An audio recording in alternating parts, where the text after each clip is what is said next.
If you're trying to decide between Claude Code, OpenAI Codex and Cursor, this video will save you a lot of time. These three tools all help with coding, but they are built for very different workflows, and choosing the right one can make a huge difference in your productivity. In this guide, I'll break down what each tool is best at, who should use it, and which one is the best fit depending on the way you like to work. If you find this useful, make sure to hit the like button and subscribe for more software tutorials just like this. Let's get into it.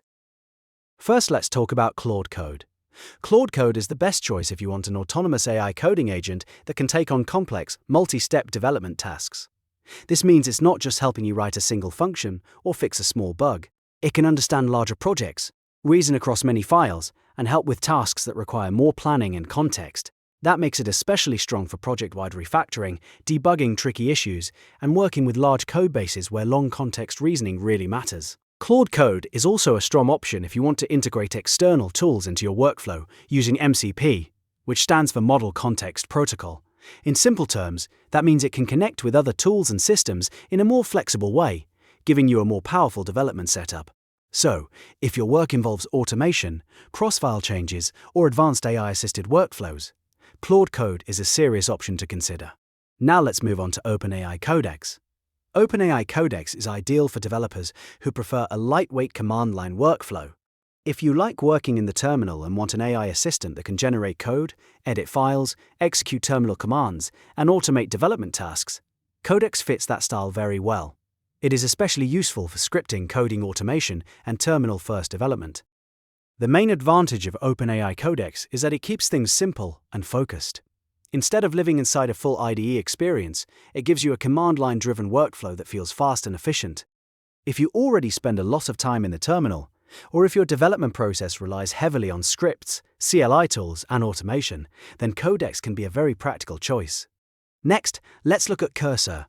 Cursor is the best option for developers who spend most of their day inside an IDE.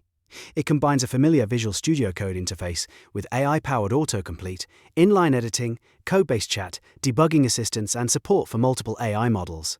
That makes it feel very natural for developers who want AI help without leaving their usual coding environment. Cursor is especially strong for interactive coding and day-to-day productivity.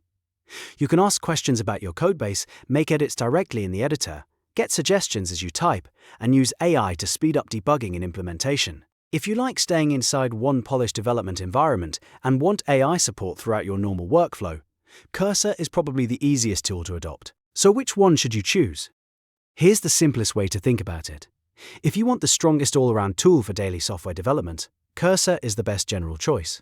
If you want autonomous coding, large-scale refactoring, and MCP-based workflows, Claude Code is the best option. And if you prefer a command-line coding assistant built around OpenAI's models, OpenAI Codex is a great choice. In other words, Cursor is best for most developers who want a smooth IDE experience. Claude Code is best for deeper autonomous tasks and complex project work.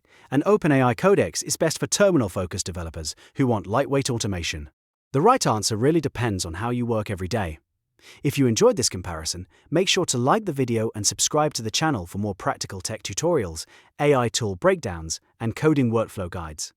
And if you want, I can also make a follow-up video comparing pricing, speed, model quality, and real-world use cases for all three tools.